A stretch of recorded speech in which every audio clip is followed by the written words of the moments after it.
those periods where we'll talk for about 20 minutes and blood comes back to this little bit of flesh here and Arthur's hands. I only have so many of the Ellington stories, so those of you who were here 2 years ago, or those of you who were at the library in December when they had that great Ellington exhibit and I talked to all, probably know all the stories, but I do enjoy telling the story about when I was, the first night that I played with the band and the welcome that Mr. Ellington gave me. You know this story. I told it last night in Andover. It's a good story, right? Yeah, it's a good story. So I was in awe. I was in my late 30s, but I felt about 4 joining the Ellington band because of all the things that I hadn't done by the time I was in my late 30s, really playing with Duke's band was the only thing I could really say, oh, I wish I could have done that. And I knew he wasn't going to last that much longer because he was about 70 years old then. And Cootie Williams had a spell of bad health, and I had known Duke a little bit, so he called me and I substituted for Cootie a few nights in 1969. And the first night I got there, Cootie's library was very small. Everybody else had many hundreds of arrangements, and Cootie Williams had maybe an inch, which adds up to maybe 30 arrangements. And I said to Cat Anderson, who was sitting beside me, what am I supposed to do? There's no book. And he said, just follow the rhythms of my part and make up some notes, he said. Very loose approach. Wouldn't have found that with Sammy Kaye's band, I don't think.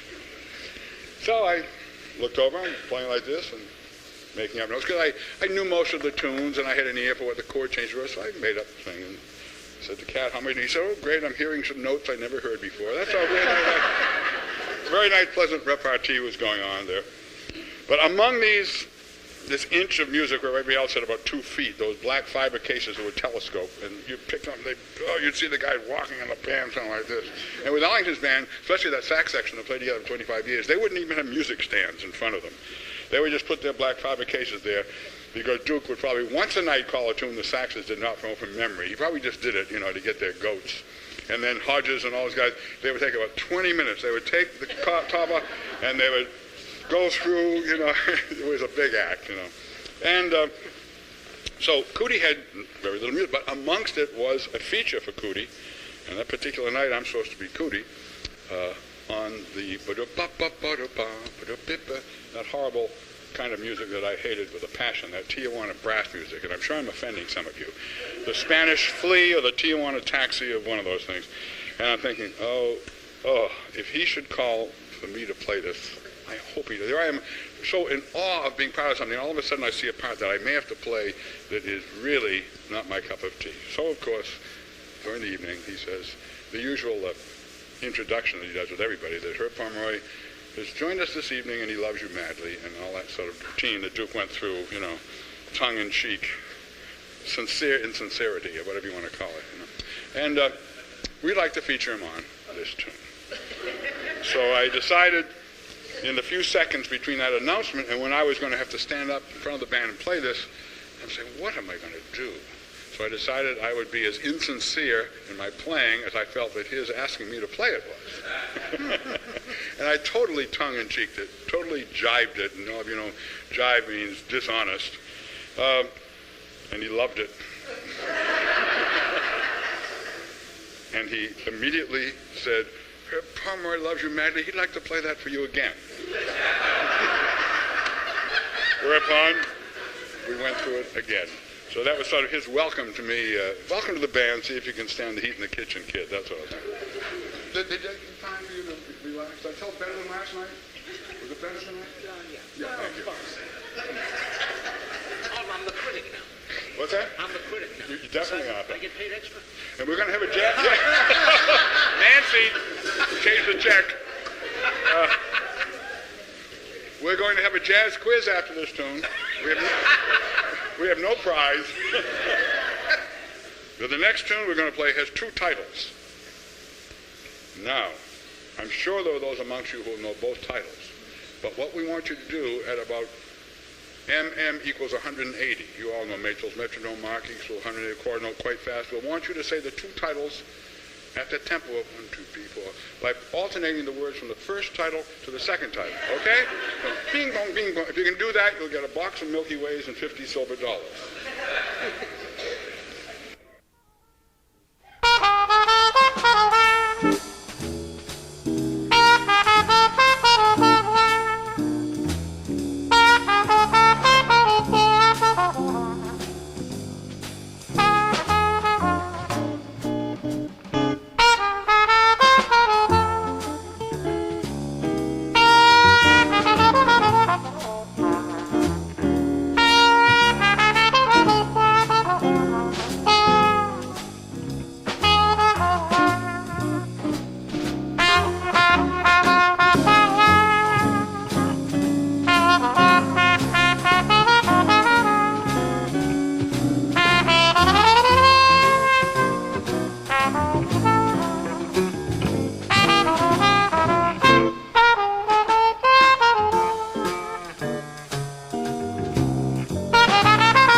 Wow.